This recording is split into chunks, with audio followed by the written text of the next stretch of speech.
Beck Weathers, a pathologist from Texas, dreamed of standing atop the world. In 1996, he joined Rob Hall's expedition, seeking the ultimate challenge on Mount Everest's unforgiving slopes, a peak that demanded respect and caution. His journey was complicated by a recent eye surgery. The high altitude and low pressure caused his vision to fail, rendering him nearly blind as he ascended into the thin, frigid air of the death zone. Expedition leader Rob Hall made a difficult call. He instructed Beck to wait on a ledge. If his sight did not return in 30 minutes, he was to descend with the next guide who came by. Beck sat alone, a solitary figure against the vast white expanse. He was patient, trusting his guide would return for him. But as hours passed, a sense of deep unease began to creep into his mind. He waited as other climbers passed him on their way down from the summit. Eventually, guide Mike Groom found him, and Beck joined his group to descend, his vision still severely impaired and worsening. Suddenly, a ferocious blizzard descended upon them. The world vanished into a swirling vortex of snow and wind, disorienting the climbers and erasing the path back to the safety of camp in the whiteout.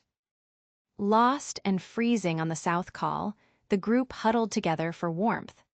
They were trapped just a few hundred meters from their tents, but the blizzard's fury made it impossible to see or navigate. Anatoly Baukriv, a guide from another team, ventured into the storm multiple times.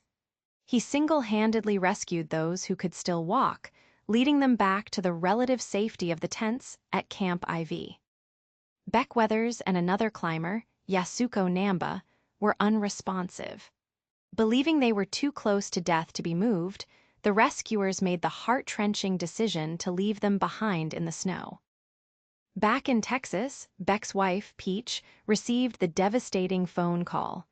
Her husband was gone, lost to the mountain. She began the somber task of telling their children the terrible news. Beck lay frozen in a hypothermic coma, buried in snow. His body temperature dropped to a critical level. By all accounts, his life had ended on that desolate, icy plateau high on the mountain. But deep within that frozen state, something flickered. An image of his wife and children appeared in his mind, a powerful beacon of warmth and love in the crushing, overwhelming cold. After nearly a full day exposed to the elements, Beck miraculously woke up. He realized if he did not move, he would perish. The vision of his family fueled an impossible will to survive. He rose to his feet, a ghost returning to life. His right arm was frozen solid, extended in front of him. He could barely see but knew he had to find the camp. Guided by instinct and the faint glow of the tents, he staggered across the ice.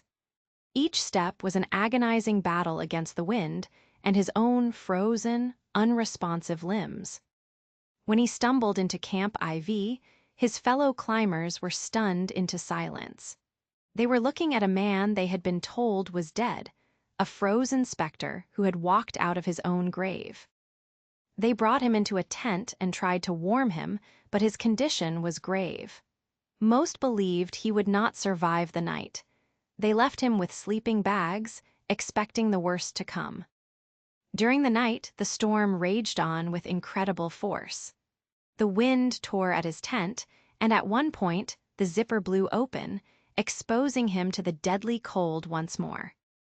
Yet he survived that night as well. His sheer tenacity amazed everyone. A new plan was formed, not for recovery, but for a desperate evacuation from the mountain to save his life. Other climbers, battling their own exhaustion and grief, helped him begin the slow, painful descent. They assisted him down the treacherous ice falls toward a lower camp, a monumental effort in itself. A heroic helicopter pilot, LT Colonel Madden KC, agreed to attempt a rescue. Flying a helicopter at that altitude was considered nearly impossible and had rarely been done successfully before. The helicopter landed for mere moments on the unstable glacier. Beck was bundled aboard, a feat of incredible courage and skill that saved his life. He was finally off the mountain. The price of survival was steep. Severe frostbite claimed his right arm below the elbow, all the fingers on his left hand, and parts of his feet and nose due to the extreme cold. His recovery was a long and arduous journey of surgeries and rehabilitation. But more importantly, it was a journey of rediscovering his life and reconnecting with the family he had almost lost forever. Beck's story shows that when all seems lost, the love for family can be the one thing that guides you home. It teaches us that true summits are not on mountains, but in our connections to others.